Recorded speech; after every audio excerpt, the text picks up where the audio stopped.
অধিকাংশ মানুষ। এবার দেখেন মানুষ মোশরেক হয় কেন? প্রথমে মানুষ মোশরেক হয় অন্তরের বিশ্বাসের কারণে। অন্তরের বিশ্বাসের কারণে প্রথমে মানুষ হয় ঈমানদার, আবার অন্তরের বিশ্বাসের কারণেই প্রথমে মানুষ হয় কি? মোশরেক। কি হয়? মোশরেক হয়। তাহলে ব্যবসা বাণিজ্যে বরকতের জন্য এই পৃথিবীর কোন মানুষের যে কোনো দরবারে ব্যবসা বাণিজ্যে বরকত হওয়ার জন্য কি যাওয়া যাবে? গেলে কি ঈমান থাকবে?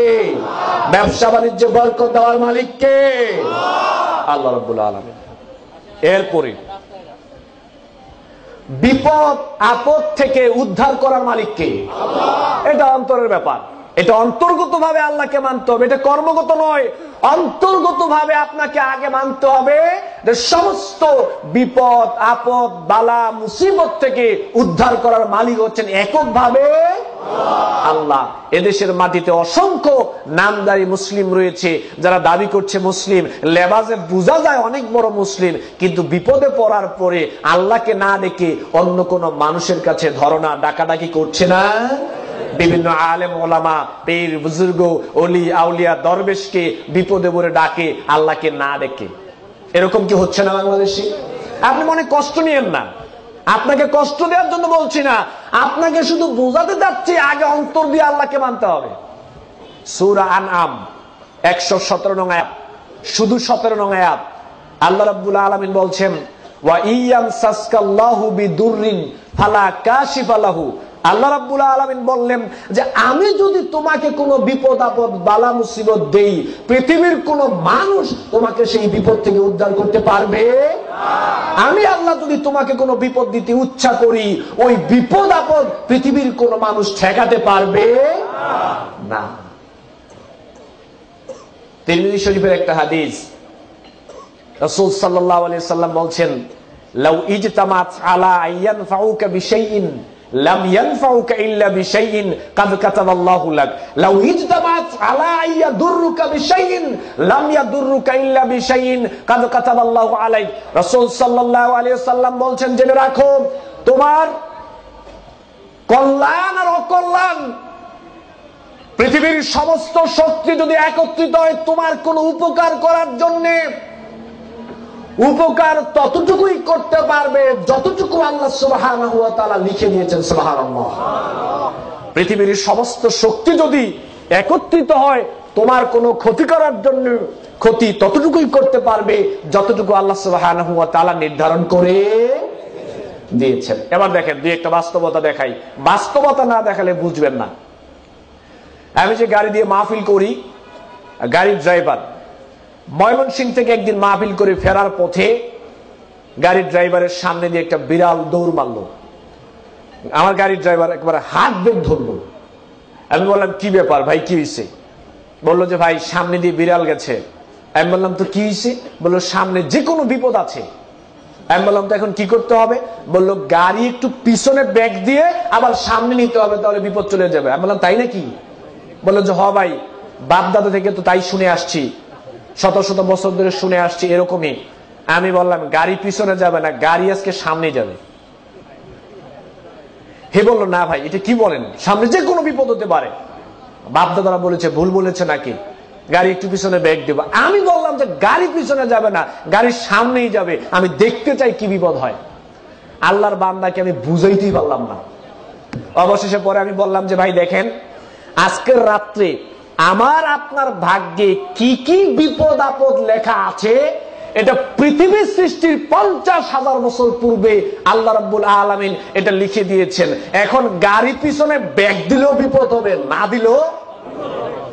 এরপরে বলছি আজকের রাত্রে আপনার আমার ভাগ্যে কি কি বিপদ আপদ লেখা আছে পৃথিবীর সৃষ্টির 50,000 বছর পূর্বে আল্লাহ এটা নির্ধারণ করে দিয়েছেন। বিড়াল সামনে দিয়ে গেলেও বিপদ হবে, না গেলেও বিপদ হবে। এরপরে বললাম আজকের রাত্রে যদি আপনার এবং আমার ভাগ্যে কোনো বিপদ আপদ লেখা না থাকে, বিড়াল একবার কেন, বিড়াল যদি 100 বারও সামনে দিয়ে যায় কোনো বিপদ হবে না। তারপরেও বুঝে না, একটু চিন্তা ভাবনা করে বললো কয় আচ্ছা ঠিক আছে আল্লাহ ভরসা। আমি ভাবলাম যে কিছু নইলো তো বুঝছে। আমাকে ফোন করে আমার এক দিনী ভাই বলল যে ভাই আজকে শনিবার, ওয়াইফকে নিয়ে একটু রাস্তায় ওয়াইফকে নিয়ে একটু বেড়াতে যাব, ওয়াইফ রাজি হচ্ছে না। আমি বললাম কি বলে? ওয়াইফ বলল শনিবারে ঘর থেকে বের হওয়া নাকি বিপদ আপদ, এটা নাকি বিপদ আপদের দিন, এজন্য ওয়াইফ ঘর থেকে বের হতে চাচ্ছে না। তা আমি বললাম আপনি কি করতে চান? বলল ভাই আমাকে একটা জিনিস সলিউশন দেন, আমি কি করতে পারি? আমি কি বললাম যে আপনার ওয়াইফকে আপনি বলবেন শনিবারে আপনাদের ভাগ্যে কি কি বিপদ আপদ বালা মুসিবত আছে পৃথিবী সৃষ্টির 50,000 বছর পূর্বে আল্লাহ রাব্বুল আলামিন এটা নির্ধারণ করে দিয়েছেন। এখন শনিবারে ঘর থেকে বের হলো বিপদ হবে, 14টা কম্বল গায়ে দিয়ে শুয়ে থাকলে বিপদ হবে। এর নাম ঈমান, এর নাম আল্লাহকে অন্তর দিয়ে মানা। পূর্ণাঙ্গ ইসলাম আপনাকে আমি বুঝাতে পারবো না, তবে কিছু একটা দৃষ্টিভঙ্গি আপনাকে দিচ্ছি, অন্তর দিয়ে আল্লাহকে কি মানতে হবে। আমি বললাম আপনার ওয়াইফকে আপনি গিয়ে বলবেন শনিবারে যদি আমাদের ভাগ্যে কোনো বিপদ আপদ লেখা না থাকে, সারা বাংলাদেশ ঘুরলেও কোনো বিপদ আপদ হবে না। আরেকটাই, আমার গাড়ির ড্রাইভারকে ধরলাম, হাতের মধ্যে একটা তাবিজ বাঁধলো।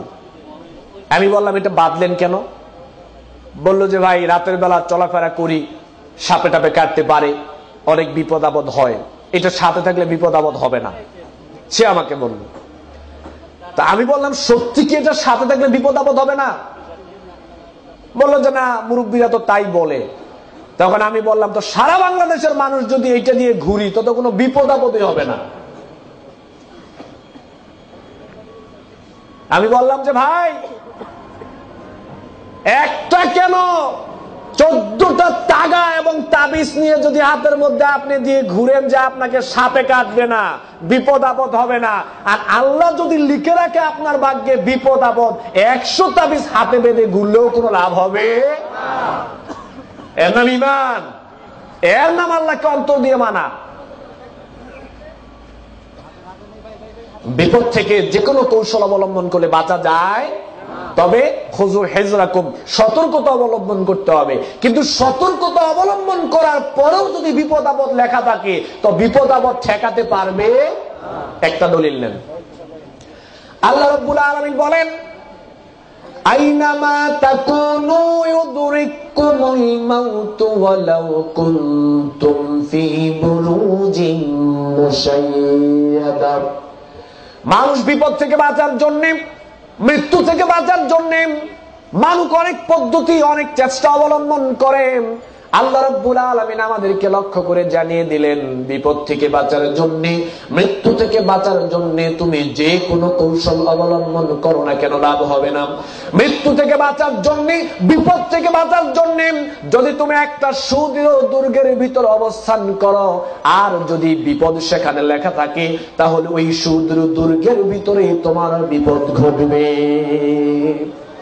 আল্লাহ রাব্বুল আলামিন আরো জানিয়ে দিলেন লিকুল্লি উম্মাতিন আজাল ফাইদা জা আজালুহুম লা ইস্তাখিরুনা সাআতাও ওয়া লা ইস্তাকদিমুন। আল্লাহ রাব্বুল আলামিন বলেন বিপদের সময়টা নির্ধারিত, কোন সময় বিপদ হবে, কোন জায়গায় হবে, কিভাবে হবে, সমস্ত কিছুই আল্লাহ রাব্বুল আলামিন নির্ধারণ করে দিয়েছেন। এখন আপনি দেখেন, আপনি সিএনজি দিয়ে রাস্তা দিয়ে চলছেন, আবার সিএনজির ডান সাইডে গিয়ে আপনি বসলেন।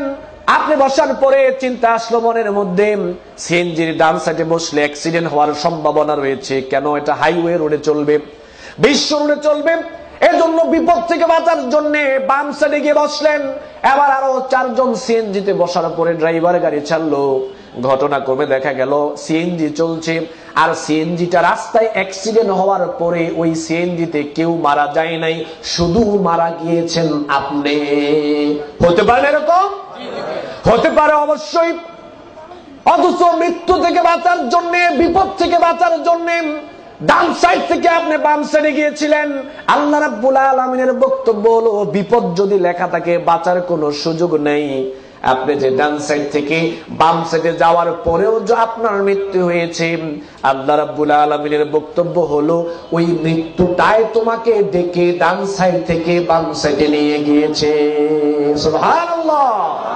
বাঁচার কোনো সুযোগ নেই। এরপরে আজকে বাংলাদেশের মানুষ বিপদে পড়লে যাকে ডাকে, আমি তো বলি বিপদে পড়লে আপনারা আল্লাহকে বাদ দিয়ে বিপদে পড়লে আপনি যেই বাবাকে ডাকেন, ওই বাবা বিপদে পড়লে বাবাই নিজেও কিন্তু আল্লাহকেই ডাকে। এটা কিন্তু ভালো করে খেয়াল করবেন। আপনি বিপদে পড়লে যাকে ডাকেন সে নিজে বিপদে পড়লে কিন্তু আল্লাহ